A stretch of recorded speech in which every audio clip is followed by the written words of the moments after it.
Welcome to this edition of A Splash of Asphalt Live. Post-race coverage from New Hampshire Motor Speedway. It's Josh. Wow, that was unexpected, exciting, awesome race. What do you think? Dude, it was a great race, man. It was a great, especially all around. That's what I've been waiting on for the last 3 weeks. Dude, that's what I've been waiting on. It seems like for the last couple months, man. Yeah, At like least. great passing. They could pass there. We had a crap ton of lead changes, and just all together, really enjoyable race. The third stage was really enjoyable. The whole third stage I thought was awesome. I totally agree. We had comers and goers all day. We had some strategic elements to it, but the guys could pass. That's The guys could pass. We had drama at the pits today. We had wrecks, crashes. I mean, everything as a NASCAR fan that you want in a race. It was fantastic. Competition at the end of the race, with Bubba and going into the traffic with Blaney. I mean, it was awesome. Yeah. Honestly, I know you're not the biggest Bubba Wallace fan. Okay. But if he wouldn't have smoked them tires right there the last couple laps, he may have overtook Blaney. Because he was coming on strong. If he wouldn't have got into one, I don't know if it was 3 and 4 or 1 and 2, but he got into one of them set of corners a little too hot, and he smoked his tires. Oh yeah. And, if he wouldn't have done that, he may have caught Blaney and passed. He was fast. He was fast. Oh yeah, 100%. He would have definitely caught. I mean, he had a good car today. But man, let's give props to Blaney too, because when Blaney gets in front, man, it's hard to catch that guy. I mean, he takes off. Yeah, I couldn't agree more. Look, New Hampshire's an excellent track for Blaney. He won here last year. Yeah, right? I mean, Blaney's a great short track racer. I mean, he is. That's his bread and butter, dude. Bread and butter, and Team Penske, they're excellent on excellent short track, and that's why. Yep, and that's why we've seen Logano doing better, and all those guys have been doing better for Penske. And also, it's who I thought you were going to give a call to. Give a call. Everybody needs to give a call to Josh Berry. Josh Berry. Oh, dude. Amazing. Incredible. These last 3 weeks. Actually, matter of fact, I was actually cheering for Berry to win. Mm-hmm. And, I mean, they're going to laugh to the bank, but you got to think how bad Wood Brothers would kick themselves in the ass. I mean, with the way he's running, they're going to be like, they got to be like, damn, man, what are we doing here? You know that they're looking at themselves right now like, look, Josh Berry, for whatever reason, it's like they woke up a sleeping giant, because it's like he realized, look, I'm not going to have a ride anymore. Yeah. I need to go out and prove myself, and he's doing just that. Him and Miles Stanley has got that me number personally, 21. With the contract negotiations with Hill and RCR and him not going with that, you know what I'm saying? Right. Then not agreeing to the terms. I can't believe for one is idiotic on his part. He hasn't proven nothing in the Cup Series, so sometimes you got to be appreciative of what you get, what opportunities you get. I mean, yes. For one, for two, it might backfire on him, because I'll tell you right now, if RCR does not sign Berry wanting to go there, to me, idiotic. I really think it is. Who would you rather have? I mean, ask anybody that knows NASCAR. I would rather give me Josh Berry all day, every day of the week over Hill. Yeah. And I understand RCR's equipment ain't good, but you know what? Neither is Wood Brothers, and look what's happening.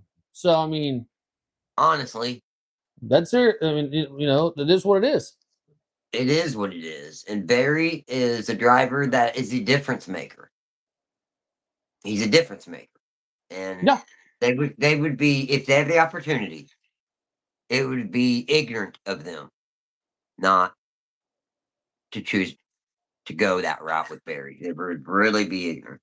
But, let's say we get back on the race. This is what we're here to talk about. So, some heavier rain did delay the very beginning of the race. In fact, Hocevar, NASCAR decided to take cars out on the track to try to make a go of it in the slightly heavier rain. And there, guys, is the glory and the high upside of living on a state highway. You never know when you're going to have loud motorcycles drive by. Exciting. But anyway, Hocebar actually spun out during the caution laps prior to the green flag at all. They brought the cars back on pit road, waited out the showers, and once they dried the track off some, they went ahead and took another shot at it. Reddick actually spun right on the first lap once they actually finally took the green flag in the wet conditions on the wet tires.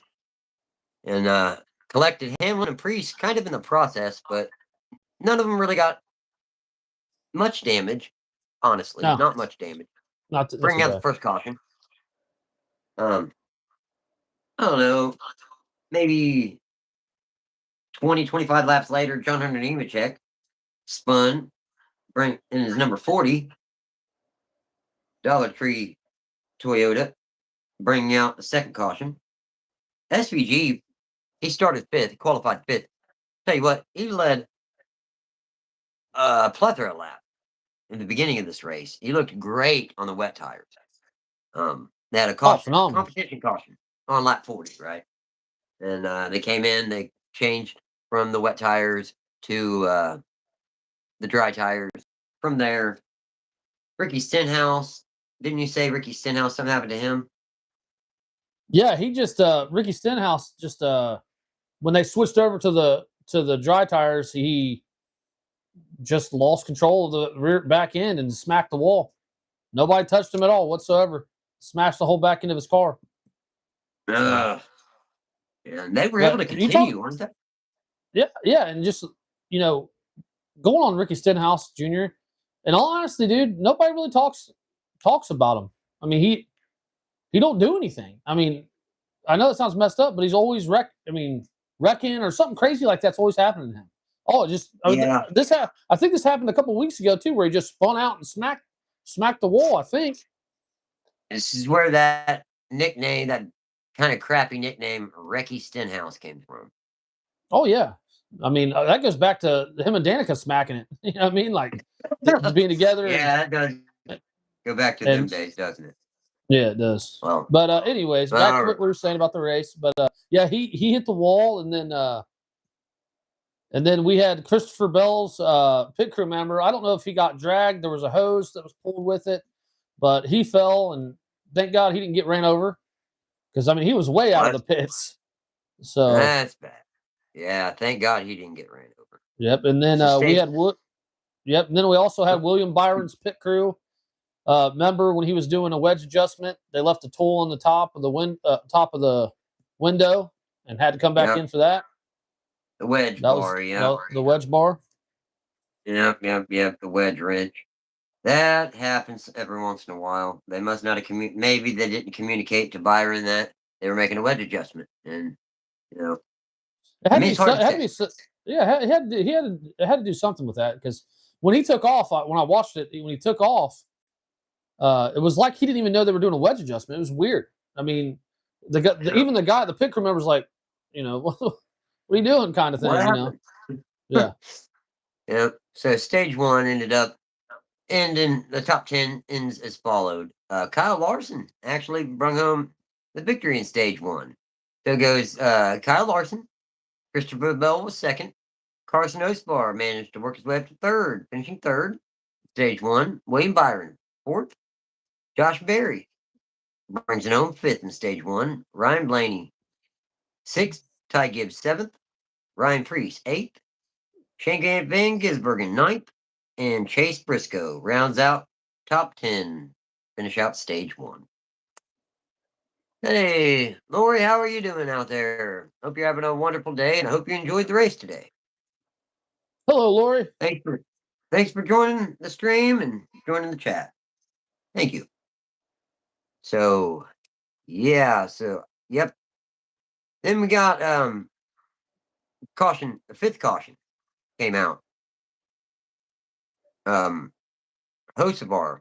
Well, really, we didn't have another caution really in between stage 1 and 2, the end of stage 2. Ryan Blaney ended up winning stage 2. Josh Berry ended up finishing second. Josh Berry, that just goes and says it a little bit further. Josh Berry isn't just getting good finishes, guys. He's running strong all day. He's running excellent all race. I mean, he's collecting points. He's doing just incredible. I mean, it's just like a different driver. It really is impressive. If you're not keeping your eye on Josh Berry, keep your eye on Josh Berry, because what he's done the last like 4 outings in the Cup Series is impressive. Very impressive. Yeah, it Anyways, is. yeah. I mean, what is your input, Josh? On what before I rattle off how they finished in stage 1, stage 2. Josh Berry, he's turned it around, and he's turned around like that. What do you think changed? Do you think he just realized he's not going to have a ride next season? Yeah, I think it's a little bit of that, and then I also think it has to go with what the tracks were at. Uh, today was this is his strongest track on the schedule. Yep. They said that in the during the race. So I mean, I think it has to do a little bit of with the chip that he's got on his shoulders to prove everybody wrong.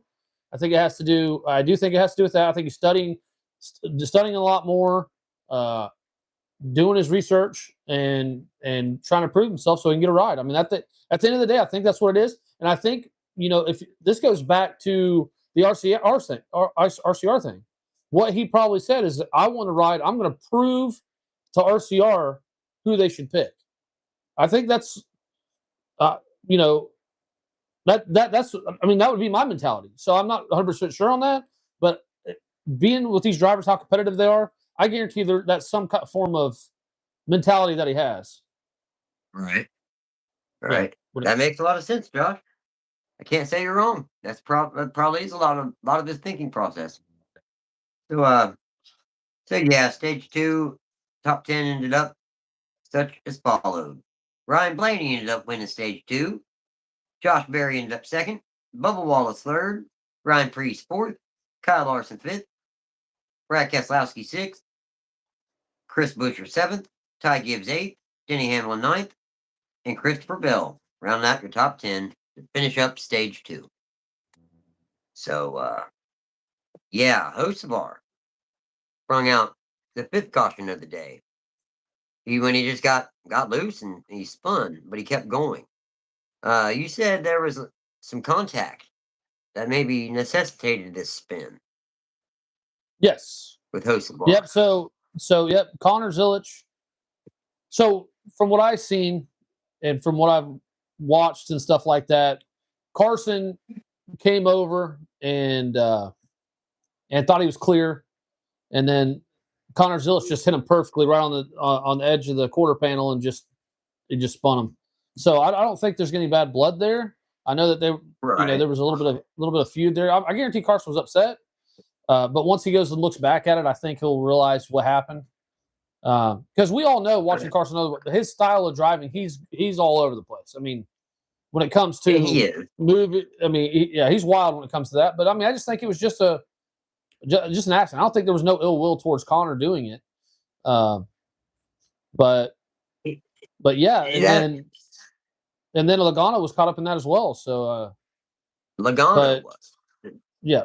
But at the end of the day, Connor's going to be a competitor. He's going to be pissed when that happens. But at the end of the day, I think nothing will come out of this. I did watch the post race show, prior to us getting on here to see.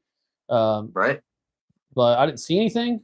So hopefully Carson on this one just lets it go once he sees the footage. It's a little different when you're in the car, but of course, it just happens sometimes, man. I mean, the thing that I'm impressed with Carson and Hocevar right now is a lot of people don't know this. He has 0 DNFs this year. I mean, he took that car, spun out twice, and still finished in the top 20. I mean, to me, I think that's a win in a day. He got the fastest, like you said, we talked about that earlier. That he got a point for being the fastest lap, and then he also got 8 points for finishing third in stage 1. So I mean, he didn't hurt himself. He's back in the 11th spot still, so he'll probably most likely be making the chase. I don't see no reason why he wouldn't. Oh, dude, he's already locked for the chase, dude. He's already locked. For sure so locked. yeah, so I mean, he's doing good. But at the end of the day, will he win a championship? Probably not. Yeah, I mean, that's just my opinion.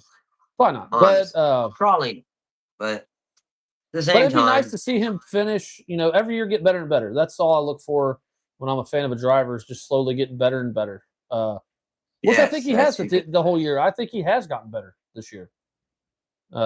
Yeah. So I think he became more consistent.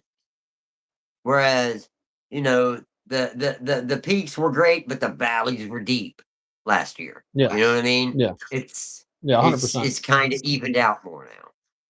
Yeah. So it's impressive what he's doing. Just needs to keep working at it and gaining the fan base of NASCAR with how he is. I mean, that's why I love him, and that's why a lot of people love him, and that's why a lot of people took to him. That's very true. Yep.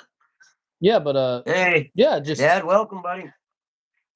But yeah, just all in all, I thought Carson didn't do that bad. Connor, it was just a bad, thing of bad luck. Now we'll go on and talk about here in a minute about the Connor situation later, in the accident that he had. But right, Connor, I think, slowly getting it too. He's been running a little bit better as well. He has. He's been more competitive. Matter of fact, we'll go ahead and we'll talk about that right now. That caution 6. I mean, he was the next caution 6 on lap 224. Okay. Riley Herbst and Michael McDowell got together. Herbst backed it into the wall. Then Connor Zilic, he was coming around the corner and got on the brakes hard and locked him up and got up in to Herbst. I don't really. Man, this season's been difficult for Zilic. It really has. I just don't even know what to say about that. Me and you talked about that prior to. He moved up. He had plenty of space to drop down. I know he locked his brakes up behind. I forget who he was behind, but Austin Dillon, and locked his brakes up, like you said, and then I mean he moved straight up. Right. I mean, you had, like you said, he had plenty of space. The only thing I could think of was a spotter issue. Maybe he didn't know coming around that corner, just wasn't paying attention. I don't know. I mean, I don't know, man. It doesn't make sense. If he's driving, dude, he's basically driving a Lamborghini out there. He's driving a $350,000 automobile. Dude, if he wasn't paying attention, he can pay attention. All right? And if his spotter wasn't, his spotter needs to. I mean, if that was a miscommunication thing, they need to clean that up. And if it was a mechanical failure, then they had no control of it. You know what I mean? And I don't really know what else to say. That just was very odd. Just very odd. But Zilic did earlier in the race, like the first couple stages, he really did show that, again, that he's becoming more and more competitive, little by little. He really is. I don't think Trackhouse is really turning a corner or anything, but I think that Zilic is growing as a driver. I think that SVG is growing as a driver. And I think that is why their success is growing. It has nothing to do with Trackhouse, I don't think. At this time. So, all right. The last caution of the day, actually, caution 7, came out when William Byron lost his left rear tire and spun while leading after his team had not changed his left side tires for a good while. They had actually just changed his right side tires.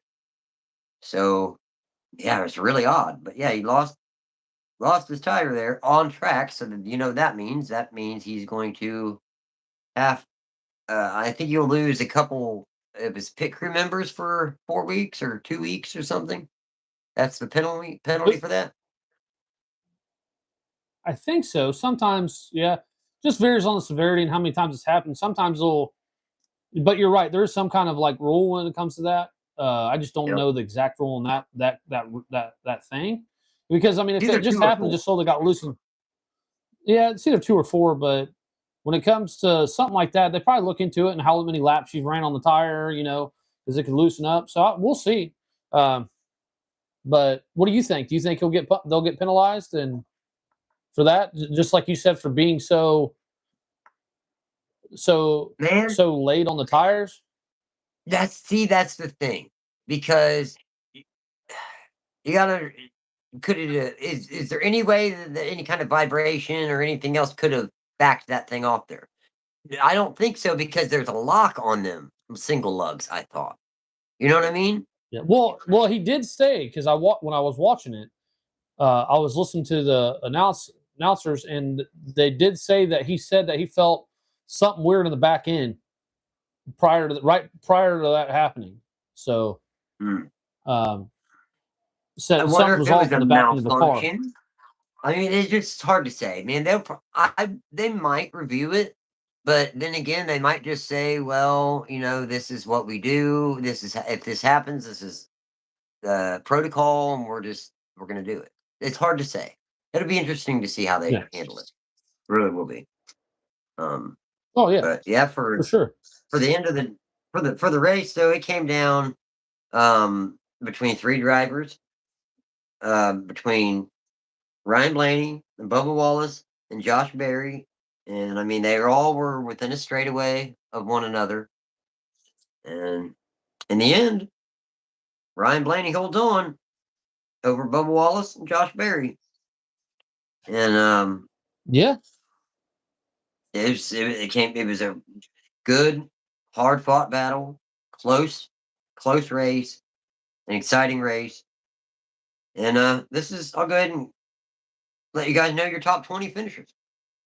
As we said, Ryan Blaney first, Bubba Wallace second, Josh Berry third, Christopher Bell ends the day fourth, Kyle Larson fifth, Ty Gibbs sixth, Denny Hamlin seventh, Tyler Reddick eighth, Ryan Preece ninth, Noah Gregson comes home 10th. Very solid day for him. Noah Gregson, I mean, that's only his second top 10 of the season. That's very, very, very good. You want to right. You go want me ahead to and let wrap them up? know 11 through 20? Yeah, sure. At 11th spot, we got Submarine Brad Kozlowski. Number 12, we got Austin Cindric finishing in the day.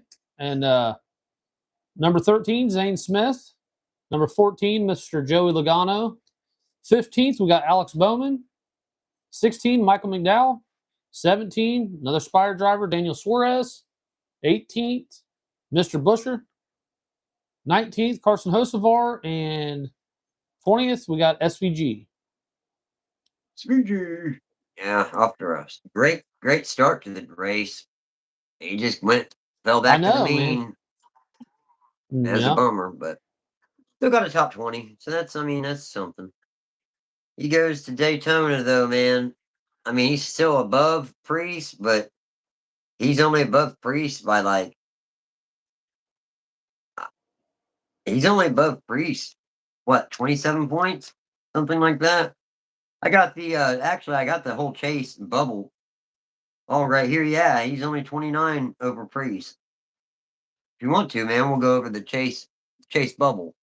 Terry, Yeah. G6, what 6 break is over. Let's get back to work. All right. Yeah, we are. But yeah, Busher's 11th, 118 to the good. Byron's 12th, 86 to the good. Suarez, he's started to fall off some as the seasons went on. He's 79 to the good, 13th. Bubba Wallace, 14th, 73 to the good. Cindric, he's hung in there, 42 to the good and 15th. Like I said, SVG's 29 to the good and 16th. Ryan Preece is 29 below the cut line and 17th. Brad Keselowski's 18th, 66 below the cut line. Ross Chastain, 81 below the cut line and 19th. And Eric Jones rounds out your top 20, 96 below the cut line. So, yep. And really, and today I was looking up some information after you did that, and also with the brake failure issue with mechanical failure with Ross Chastain today after the race, he was officially eliminated. So that's some new news. But well, I mean, we already figured that he wasn't going to make it, but just to give you updates since we're talking about that. Right. a bummer. But yeah, I mean, he's talk about a driver that needs to get a ride on, that needs to unhitch his trailer from Trackhouse. Look, Trackhouse needs an overhaul. And if Dodge is going to be coming to the Cup Series, that if I was going to, they need to consider a manufacturer swap. They really do. They need to do something. I do. I mean, in this article I'm reading right now, I mean, like, let's look at Trackhouse right now. I mean, Chastain and Connor out, and SVG's right there. So we're fans of SVG. We like SVG. Hopefully, gets in. He's what do you say? He's 29 above. Is that correct? 29 and good at this point. Yes. So I mean, he's gonna have to have a hell of a showing at Daytona, which I think he will. I mean, I think he could do pretty good at Daytona. And I think, didn't he do pretty good at Daytona in the spring, right? I think he did, actually. I think he did. I don't remember. I ain't gonna lie to you. Well, Terry, thank you for giving us comment on the show, saying nice show. We appreciate that. And Dad, same. Yeah, neither one of us can wait for Daytona either, buddy. Oh, me neither. But yeah, sorry I'm not answering comments. I can't see my comments on here. So tonight. So when Steve says something, I'll say something back after that, but I'm not trying to be rude with anybody if they commented. Definitely not. Definitely not. Never. We never try to be rude to anybody. Anybody on here. We treat people how we'd like to be treated. You know. But yes, sir. I'm just looking up some information here. Yeah, I think the best thing that could happen, because look, if you think about it, they're a Chevrolet team, and they are definitely going to be under, but they're going to be below Spire and Hendrick and Spire. Do you know what I'm saying? They're definitely going to be. So, I mean, there's that. They're definitely going to move below them. And when they're below them, so they're automatically a third level team. They need to move on to something else. Automatically. So if I was Justin Marks, I would definitely try that. I would try to get in and be either Dodge's lead team or second team, and because I think their lead team is going to be Colleague at this point, but I don't know. Yes. Yeah, I agree with you on that one. I think that Colleague, like you just said, is going to go to Dodge for sure, right? Like Colleague and in the Cup Series. Yep. Now they did. I forgot to say this since we're on here. I know we're just talking now, but I did hear something that they're building a new Colleague Racing joined forces with somebody, and they're building a new facility, a massive facility with the engine stuff. That was big news. I should have told you that earlier. I found that out, but since we're here, I'm going to look it up and let everybody know. Let everybody know, because that's big news. That happened a couple days ago, but yeah, it's I big, completely forgot about it. That's pretty big news. So we're going to share it with. We appreciate the likes, and thanks for joining the chat. Yep, Dad. Yep. Like we said, we can't wait for Daytona. That's the truth. Yeah, dude, that would have been great if you told me a little while back. Yeah, that's my fault. Okay, here it is right here. So this is coming from Colleague Racing CEO Chris Rice. That was actually 4 days ago. That's how long ago this was. But in case people don't know, it says Colleague and Stellantis will be building a brand new race shop. This is his words. They've been looking at some land. It sounds like they will build a shop from scratch. And according to Chris Rice, the size of the shop is going to be pretty freaking big. They can't move into the middle of the season. It's a process that probably going to take a couple years. They have a meeting going into Daytona about this stuff, and they are going to get aggressive on that front moving forward. They are going to acquire some office space in the meantime to house more engineers as they work towards building the new racing facility the engineers aren't complaining about the situation. They are here for Ram and whatever else is in the future, Chris once again said. So it looks like they're also getting engineers, hiring more engineers for the office for the engine issue that they've had as well. Okay. So, well, hey, so dude. big stuff, Cool. big news. And so that means to me that Dodge is here to stay for a while. So, and you that's know pretty what? cool. Good. They need to do. The more people that is going to invest money, time, and effort into the sport, the better. Awesome. And you know what? I'm more apt to support them because of, you know? Yes. So, Yeah. Yeah. that's fantastic. Well, I love hearing also, that. we Love missed seeing a it. little piece. We missed a little piece of news that Eric Jones transmission problem. Should have said that earlier. He had a transmission problem Yes. during the race as well. That was our fault because I should have brought that up. I told you I was going to. Well, Also, hell, another my news big that we mouth. missed is Michael. Also, Michael McDowell after spinning him. Michael McDowell spun. Who was it? Riley Hurts. Hurt.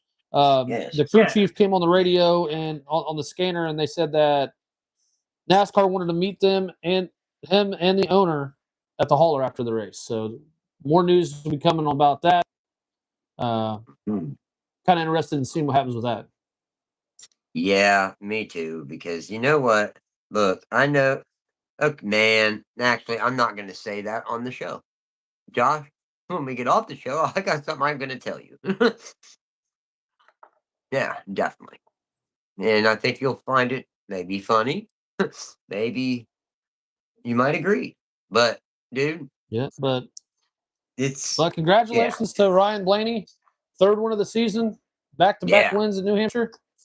So he's on a roll, without a doubt. and Back to back, yes. especially with the pit crew, doing that issue with the front wheel tire that dropped him to 14th, and then Yeah. coming back and winning, pretty impressive. He drove back, pulled up, pulled all the way back to the front, and kept it there. It was impressive. It was a strong run. It was a great run. Ryan Blaney's an excellent driver, and he proves it regularly. It's Oh yeah, it's great. Roger Penske saw it when he was pretty young.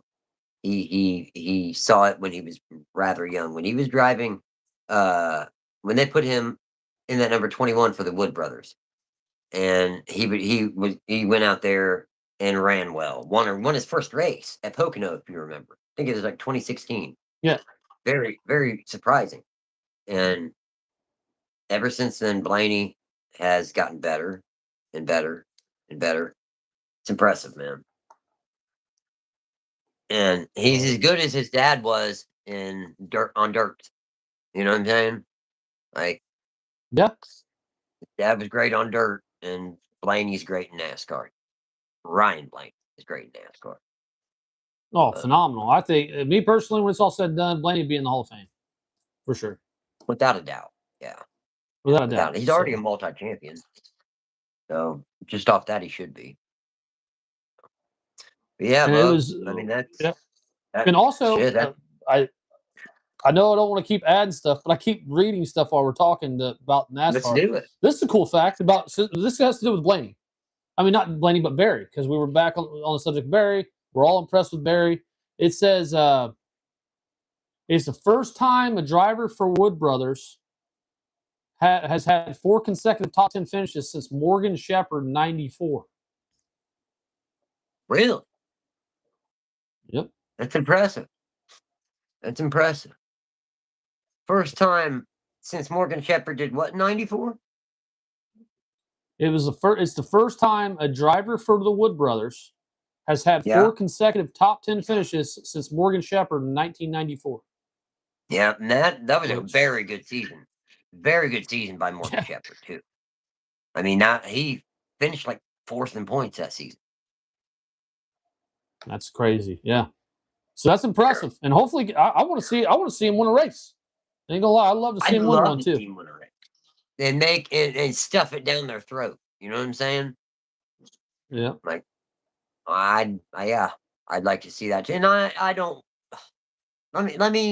Don't anybody take that as I'm trying to be disrespectful to the Wood Brothers. By no means. I just think that they made I think they made the wrong decision with Josh Berry, and I think he's showing them that right now. That's all. Yeah, and that there's nothing wrong with that. I mean, you could, you know, you could be, it could be tasteful, but not be disrespectful, and that's exactly what you're doing. You're like, everybody can agree or disagree, but I'm with Steve. I think that they made a mistake with him, and I understand Jesse Love. There's a lot of hype with Jesse, and well deserved. I'm a Jesse Love fan. Same. But I think I would have stayed with Barry for at least one more year. Yeah. And gave, but because Josh, from what I read prior that he wanted to stay there. There was no, and that they didn't want him. So, and that's the worst, dude. That's, man. But it also tells you about the Wood Brothers. They're still giving them, even with the stuff going on. There's no. It seems like there's no bad blood between him. Obviously, Josh Berry's going to be looking for a ride, but they're still getting him good, solid equipment. Obviously, too. So they're not like, all right, well, we don't really care about this year. It's a wash. They're still trying to win races, which is awesome. Yes, so that's why Wood Brothers have been around for so long. Dude, I completely agree that it is. It really does speak to them. Yeah, because how they do business is what you should do. What did he say? He said the 97 was leading at the beginning when the track was damp. Yeah, Dad, on wet tires, nobody's better than Shane Van Gisbergen. And it's just like that. I don't know why it's like that, but he's just always been that good. And that, if you remember, that first Chicago street course, that was ran. The end of that was ran in the rain on rain tires, and that's why he ended up winning that race. And I mean, he's just better on rain tires. He just is. Yep. Yeah, guys. I agree with you. I pretty much I'd say that I would about wrap up the post race coverage. Yep, excited. Next week we got Daytona 500, Daytona 500, Daytona. But Daytona, so the Coke Zero. I'm excited about 400, bro. And I'm excited. I'm also excited because I like night races. That's my favorite. So I'm excited about night races. That's my favorite. I love night races. I don't know about you, Steve, but I enjoy night races. Yeah, I enjoy night races as well. Love them, man. Yes. Yes. Yeah. Yeah, Bob. Yeah. We will have everything decided at the conclusion of the Daytona race next week. We will know exactly who's in the chase, have our chase field set, and we will be beginning the chase here in a couple weeks. So buckle up, everyone. It's chase time. Yep. Yeah. Okay. Yeah. Yes. Yes. Excellent.